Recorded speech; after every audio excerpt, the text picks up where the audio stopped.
Ontario's progressive Conservatives, led by Premier Doug Ford, released Budget 2025, and let me tell you, it's a mixed bag. So let's dig in. Our government has been focused on putting more money back into the pockets of the families right here in Durham Region and across the hard-working taxpayers of Ontario.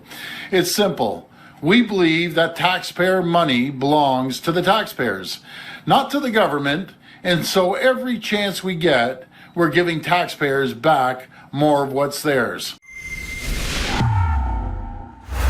A few days ago, the Doug Ford Progressive Conservatives released Ontario's 2025 budget, and the Canadian Taxpayers Federation, in a piece authored by Nicholas Gagnon, is giving credit where credit's due, but also sounding the alarm on some serious red flags. First, the good news is that the Ford government is making the 5.7 cent per litre gas tax cut permanent. Yes, that's right. The cut that started back in 2022 is sticking around, putting real money back in the pockets of Ontario drivers. Nicholas Gagnon calls it practical, lasting relief that families need, and I bet anyone filling up their tank agrees. Lower costs at the pump are always a win, especially in these economically tumultuous times. So this sounds great, but just hold on, because here is where things get dicey. The Canadian Taxpayers Federation is waving a big warning flag about Ontario's debt.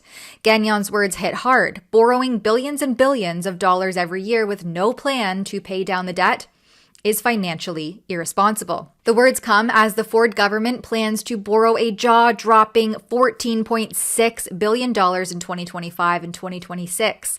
It's a huge leap from the $1.5 billion shortfall they projected just last fall. And it's partly due to the new business supports, like the $5 billion fund Ford's giving businesses, framed as protection against the potential U.S. tariffs. The budget had a lot of relief in it for the future impacts of tariffs, but how about direct relief for taxpayers and the cost of living going up? Are we looking at rebate checks too with that? And if you can comment also on that $5 billion fund. Yeah, so the $5 billion is to protect people, protect communities, protect businesses. We're going to focus on the businesses that have been hit by the tariffs right off the hop. They're going to be getting $1 billion to make sure they keep keep on their feet and keep creating jobs.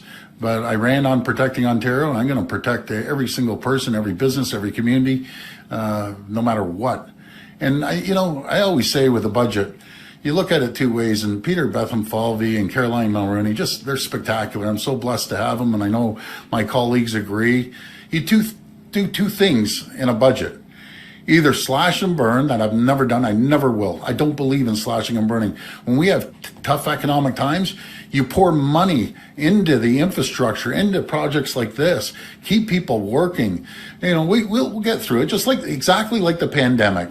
You spend a little bit when you're finding it's really tough, and you make it up a year or 2 years down the road. But we have a good path to balance. As Peter Betham-Falvey mentioned, my great Minister of Finance, we're in the best financial shape we've ever been in 15 years. Doug Ford's tossing $5 billion at businesses, claiming it'll shield Ontario from tariffs, but it's just more pandemic-style spending, pouring gas on the inflation fire. With Mark Carney cheering from the sidelines, this fiscal arson ignores skyrocketing debt, sitting at $429 billion, crippling $15 billion in interest payments alone, and a $14.6 billion deficit. It sidesteps real fixes like lowering Ontario's high tax burdens, lowering energy costs, and cutting red tape. Instead, risks jacking up the prices. While putting this money toward tax cuts or debt reduction could actually help, Ford's playing politics and burning our cash while contributing to inflation instead of working to quell it. Ontario revenues are expected to hit $220 billion, but spending is ballooning to $233 billion. And as I said, $16.2 billion of that is just to cover interest payments on the debt. That's over $1 billion a month just to keep things moving along. Back to Gagnon's article, this is the Ford government's 7th budget, and it hasn't paid down the debt even once. 7 years, no progress on the debt, and taxpayers are stuck footing the bill, which will eventually be your children and your grandchildren. That's not just a budget line item, that's a burden on every single one of us for generations to come. Investing, sure, but at what cost? Gagnon's point is clear. You can't build prosperity on a pile of debt. And with $16.2 billion going to interest payments alone, that's money not going to hospitals, back to education, or back into your community. So while the permanent gas tax cut is a bright spot, and kudos to Ford for that, the runaway debt is a problem that we cannot ignore. And Gagnon puts it, real affordability means getting spending under control. So let's be real. Borrowing billions with no debt repayment plan in 7 years, that's not fiscally conservative. It's the opposite. And it's hard to see Ford's progressive conservatives wearing the prudent badge anytime soon. Ontario deserves a future that is not drowning in red ink. For Rebel News, I'm Tamara Ugolini.